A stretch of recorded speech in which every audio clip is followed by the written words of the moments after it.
연말하면 빼놓을 수 없는 것이 바로 술자리입니다. 연말인 만큼 미친 듯이 마시다 보면 실수한 기억이 불현듯 떠올라서 이불킥도 많이 하죠. 선조들도 만취할 때까지 마시다가 술자리에서 실수도 하고 싸우기도 했다는 사실. 그런데 그 실수를 국왕 앞에서 했다면 어땠을 것 같나요? 조선왕조실록에서 술자리 관련 기록은 974건, 그중 세조실록에 기재된 건 467건으로 약 절반 이상에 달합니다. 세조는 왜 이처럼 자주 술자리를 마련했던 것일까요? 계유정난의 성공으로 권력의 1인자가 된 수양대고는 2년 후에 단종을 압박하여 왕위에 오르게 됩니다. 세조는 자신을 왕으로 만들어준 공신들에게 술자리를 자주 베풀었습니다. 자신을 위해 목숨을 바친 공신들이 또 다른 순간에는 자신에게 칼끝을 겨눌 가능성을 인식하였기 때문에 그들의 기분을 최대한 풀어주고 자신에게 충성하도록 만든 것입니다. 세조시대의 슬기로운 왕실 생활, 지금 시작합니다.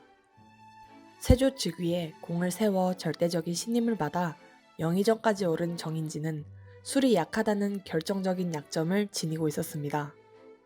정치 생명을 위태롭게 할 정도의 치명적인 실수를 술로 인해 자주 저지르곤 했습니다.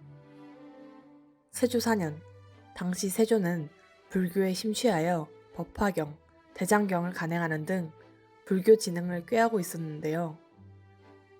그해 2월, 임금이 대신들과 함께 가진 잔치에서 정인지가 취해 불경 간행에 반대하는 발언을 했고 잔치는 끝나고 말았습니다. 다음날 임금은 종친, 대신, 승지들이 참석한 활쏘기 관람 자리에서 정인지에게 따졌습니다. 어제 취중에 나를 욕보인 까닭은 무엇이냐? 취중의 일이라 기억하지 못합니다. 지금은 취하지 않았으니 내게 고하라. 부처의 도리는 어떠하며 유학의 도리는 어떠한가? 술 취해서 모릅니다. 첫 번째 실수는 이처럼 잘 넘어갔으나 두 번째 실수는 정인지를 더욱 큰 곤경에 빠뜨렸습니다. 급기야 술자리에서 세조를 너라고 부르는 크나큰 불경을 저질렀는데요. 대신들과 관원들이 일제히 일어나 엄히 벌해야 한다고 주장하였습니다. 임금으로서는 공신 정인지를 처벌하기 어려웠고 신하들의 태도가 강경해지자 정인지도 더 이상 버티지 못하고 사임하겠다는 글을 직접 올려야만 했습니다. 술에 관대한 조선이라도 임금에 대한 불경만은 용서할 수 없었으나 공신 출신의 나이 많은 대신을 취중 실수라는 이유로 엄하게 처벌하기도 어려운 노릇이었습니다. 이와 같은 사례는 왕과 신하의 아슬아슬한 관계를 상징적으로 보여주는 사건이었습니다. 술이 거나해진 세조가 장난기가 발동해 신숙주의 팔을 세게 잡아 비틀었습니다. 그리고는 신숙주에게 자신의 팔을 세게 비틀어 보라고 하였는데요. 취기도 있고 해서 신숙주는 정말 세조의 팔을 비틀었고 아픔을 느낀 세조는 기분이 몹시 상했습니다. 술 기운을 이용해 자신을 능멸했다고 본 것인데요.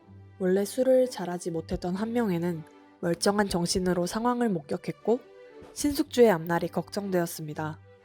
신숙주는 취중에도 집에 들어가면 책을 보는 습관이 있었습니다. 한명회는 신숙주의 종에게 말해 그날만큼은 신숙주가 바로 잠을 들 수 있도록 하였습니다.